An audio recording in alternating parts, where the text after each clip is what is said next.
Doug Bartow's back for Season 2, and the fans are excited. We have some players with expiring contracts. We re-signed 27-year-old Cyril Kiki to $13 million. And here's our current roster of last season. In the draft, we have a very high first-round draft pick, so there's a lot of interesting talent. I decided to go with Larry Farrell because he's projected 5-star potential, and he's an absolute beast of a tight end. Our first of 2 second-round picks, I take quarterback Tyler Rankin. He's got maxed out potential for both of the arm stats, so I needed him. And we also let our kicker walk in the offseason, so I needed someone to replace him, so I signed Nasir Blunt. That's how the team looks after the second round. In the third round, I take cornerback and kick returner Terry Disley, sitting at a 1.5-star defense and a 3.5-star offense. In week 1, we have New York. We start the season by having Tyler Rankin find Larry Farrell deep over the top for a huge gain of 25. Tyler Rankin then tries to pick up some using his legs, but he gets taken down before he gets to the line of scrimmage. Then he misses David Udo on this post route. We take a super long field goal, and it's no good, not even close. New York scores. And after this, we're forced to punt the ball away. Our defense holds them to 3, and then Tyler Rankin picks up this big gain using his legs. It's going to be interesting to see how he improvises, different than how Isaiah Miller was able to. Every rookie remembers their first touchdown, but the same goes for interceptions. This one was tipped up, and it was an insanely good play by this DB. And New York gets 6 again. Rankin tries to throw a bullet deep, but he's too short, and the D lineman is able to get to this one and pick it off. We're actually going to see a lot of plays like this season. I don't know how tall Tyler Rankin is, but it can't be much, because this happens actually a few times. And right here, David Udo burns his man, but Tyler Rankin can't put the ball where he needs to be. He's getting flashbacks right now. This one gets thrown, tipped up, and then complete. It was pretty nuts to see from Cyril Kiki. And the sophomore year running back, Bo Neal, breaks away for a huge touchdown, and it puts the game up 7-17. New York punts, and then Rankin misses Udo again. Go for it on 4th and 10, and Larry Farrell makes an insane diving catch. And Larry Farrell gets in for the first passing touchdown of the season. They score one more time, and it's game over. And the stats. I get this notification that our rivals, Tampa Bay, wants to trade away a defensive back, Alton Nelson, and I don't think much of it until I see that he's actually a 5-star, and the only reason they're trading him is because he's retiring. I think about it for a while, but I absolutely take this. If this can get our defense a little better than the 1.5-star it is, then, I mean, fuck it, man. That could be a playoff right there. He could be the piece that we're looking for. Looks like he's already making an impact. Now for Kansas City, Rankin finds Neal right here for this 4th down completion. And he also makes the longest air pass in the entire franchise. Then he escapes out of a crowded pocket and he gets 4 with his legs. And we drill the field goal. And then they come down and score. Rankin puts this ball on a fucking cannon, and it is an insane catch by Udo, and he takes it for a 44-yard gain. This play would never happen with Isaiah Miller. This one right here probably would, though. Kansas City scores. Farrell makes this contested over-the-shoulder catch, and Udo gets in on a slant. We go for 2, and Rankin scrambles it in. They score again, and all of a sudden I'm getting deja vu because this season feels a lot like last one. Here's the stats. Now for LA, Farrell gets us started with this play up the seam, and Bo Neal runs it in from 16 yards out. It's good to see him getting chunk runs now, unlike how he was in his rookie season. They score, but Farrell takes us the length of the field and then jumps up to go get this ball that was thrown a little high. Our new and improved defense forces a punt, and then Rankin fits this ball insanely well to Farrell here for his 2nd touchdown of the game. And then Cyril Kiki gets in on this out route.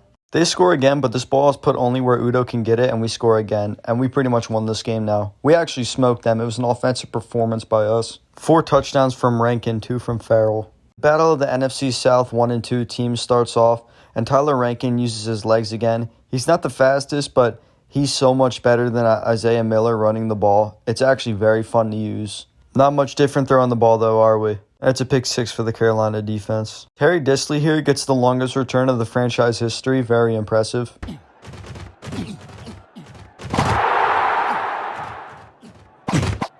It doesn't go in vain because Tyler Rankin fits this ball and Larry Farrell gets a touchdown.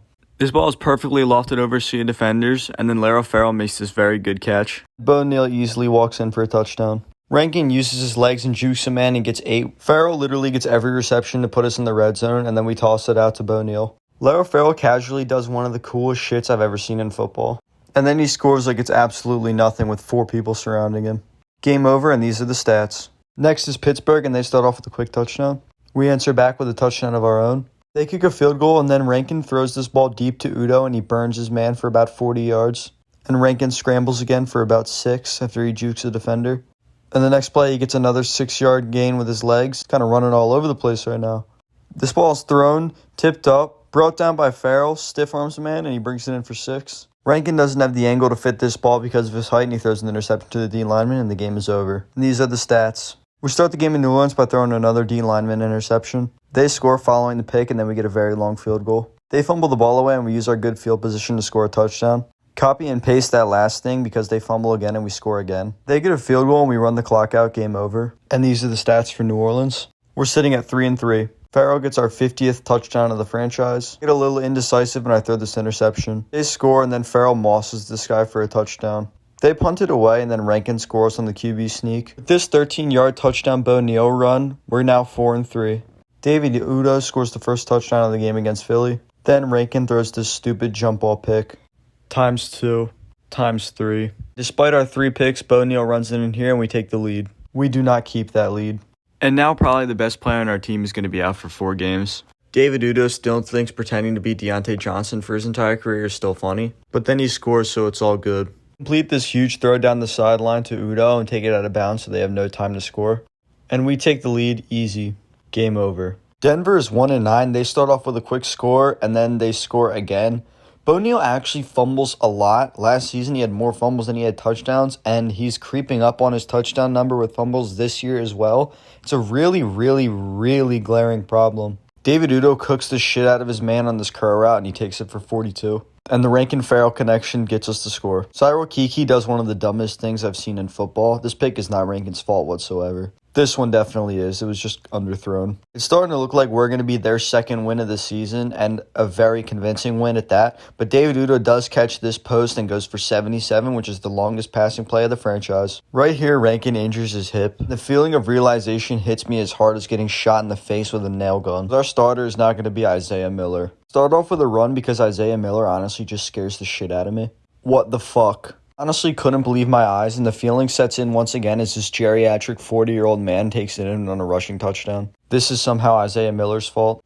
I literally threw water in my face after this play. I couldn't believe my eyes. Isaiah Miller hits David Udoh actually on the money for this touchdown, and he gets the 2-point conversion. They tie the game, and then he's back. And back is he ever. Sometimes I cannot stand Bo Neal's fumbling problem. They score and we respond, but it's too late. Isaiah Miller threw 3 touchdowns and we only lost because of a Bo Neal fumble, and I decide I should probably start him over Rankin.